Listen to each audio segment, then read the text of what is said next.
Salut à tous, j'espère que vous allez bien. On se retrouve aujourd'hui pour une vidéo sur des personnages sous-cotés, qui ont fait quelque chose qui nous a tous surpris. Donc pour une fois, il n'y aura pas de Kanki, Usen, Shin ou des personnages de ce genre dans la liste. Ils sont souvent mis en avant et je trouve qu'on oublie souvent certaines actions de personnages secondaires, qui ont été énormément utiles. Cette vidéo aura donc pour but de leur rendre hommage, et de se rappeler que certains personnages dont beaucoup de gens se moquent n'ont pas que des mauvaises actions, mais ont eux aussi leur moment de gloire. Mais avant de commencer, je tenais à vous dire que je me suis mis à faire des live Twitch, et on parle souvent de Kingdom là-bas, donc n'hésitez pas à venir follow, ça fait plaisir. Le lien est en description.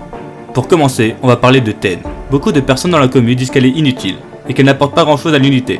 Alors je n'irai pas jusque là, mais je trouve quand même qu'elle a rarement des plans incroyables, sauf celui dans lequel je vais vous parler.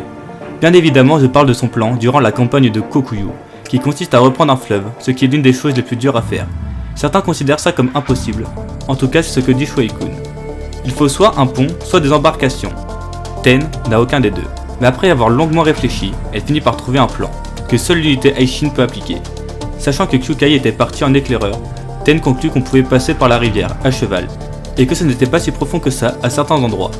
Une fois ces endroits trouvés, elle fit concentrer un maximum d'hommes à ces endroits. Le premier endroit, elle mit les soldats les plus costauds de l'unité Aishin, conduits par Shin, afin de mener l'offensive principale.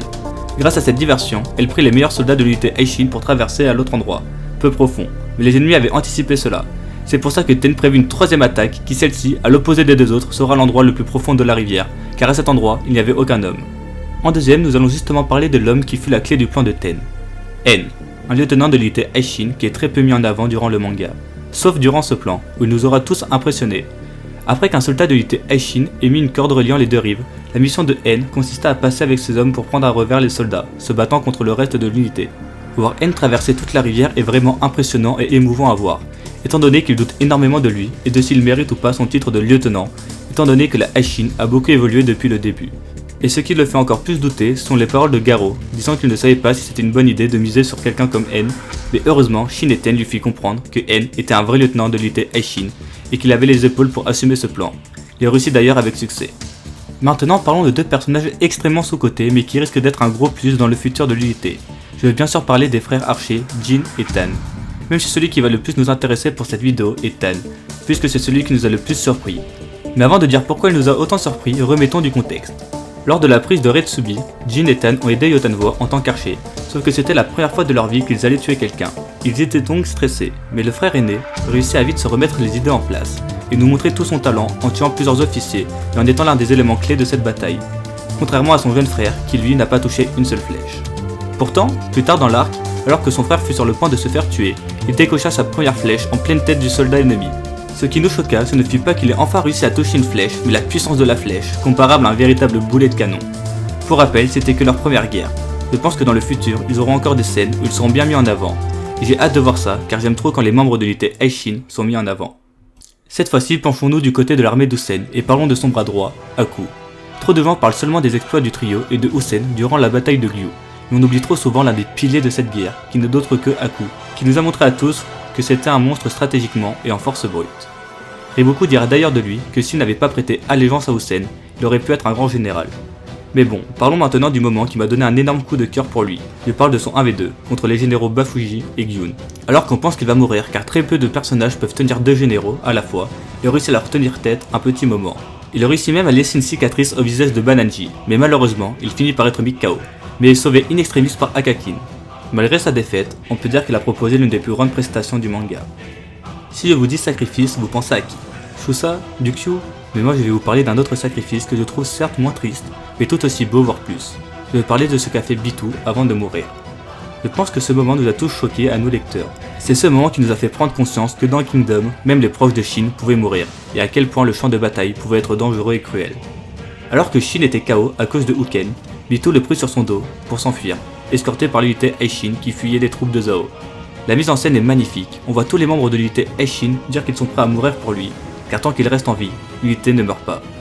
Bitou, t'as pas intérêt à lâcher ce gamin, peu importe combien d'entre nous mourront, tant qu'il reste vivant, l'unité Aishin ne mourra jamais. Malgré plusieurs flèches dans le corps, Bitou réussit à mettre Shin en lieu sûr. Il décéda ensuite aux côtés de son capitaine. Il restera dans nos mémoires à jamais. Kuyoku. Je pense que beaucoup de gens ne réalisent pas le potentiel énorme de ce personnage. Beaucoup s'amusent à dire que c'est un Shin de Wish, de l'état de Shu. Mais je pense qu'un jour, il vous fera bien retourner votre veste. Il sera selon moi l'un des antagonistes finaux du manga. Mais bon, c'est pas le sujet de la vidéo. Je vais parler d'un moment qui en a surpris plus d'un, moi le premier. Durant la coalition, il réussit à tenir tête à tout, qui venait pourtant de battre facilement un général de Shu. Bien entendu, il réussit cette prouesse, car il avait une haine profonde envers tout qui venait de tuer son maître. Mais quand même, un commandant de 1000 hommes qui tient tête à un général, c'est très rare. Il doit avoir un potentiel similaire à Shin, donc forcément ça promet. Après, son épée a l'air sacrément puissante, mais ça ne fait pas tout. En tout cas, je pense qu'il va falloir mettre du respect sur le nom de Kuyoku. Bon. Parlons un peu d'Eki. Je sais qu'énormément de gens se moquent de lui, et moi le premier. Mais rendons à César ce qui est à César, car il a quand même surpris tout le monde lors de la bataille de Gyu, lorsqu'il réussit à tuer le roi Rozo. Certes, il a pris par derrière et ne s'en rappelle même pas, mais ça reste un moment incroyable qui est quand même souvent sous-estimé par la commu. Maintenant, parlons de Won. Bon, calmez-vous, je sais que j'ai dit que j'allais parler que des personnages sous-cotés, mais je peux vous assurer que pour beaucoup de personnes, Won est sous-coté, mais d'un autre côté, il a une grosse fanbase, donc j'ai hésité à le mettre dans la vidéo. Mais bon, je le fais quand même. Bien évidemment, je vais parler de sa masterclass durant l'arc des dragons de feu de Wei. Déjà, c'est lui qui trouve le plan pour gagner la bataille, qui consiste à coordonner les trois armées et arriver en même temps à la colline.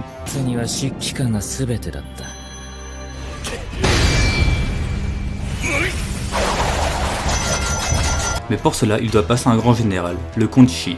En temps normal, Won n'aurait pas dû avoir le niveau pour le passer. Sauf que le comte Shi se battait sans se soucier de mourir, car il n'en a plus rien à faire de la vie, depuis que la femme qu'il aimait est morte.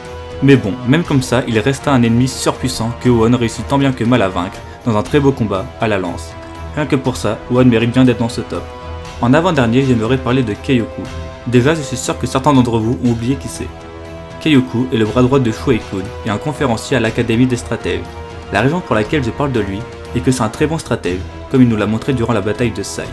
C'est l'une des deux raisons pour laquelle Sai a tenu aussi longtemps. Dès qu'un mur avait besoin d'aide, il s'occupait de leur envoyer de l'aide. Les renforts qu'il envoyait ont permis de maintenir une certaine balance sur les 4 murs. J'aimerais vraiment voir plus sur lui, car je ne pense pas que ce soit le bras droit de Shueikun pour rien. Surtout que les rares fois où on l'a vu, il nous a fait forte impression. Et pour finir, parlons un peu de la Reine Mère. Il n'y a pas une action d'elle que j'aimerais retenir, mais plutôt tout le personnage dans sa globalité. Beaucoup de gens réduisent son personnage à n'être qu'une pute, alors qu'elle est bien plus complexe que ça.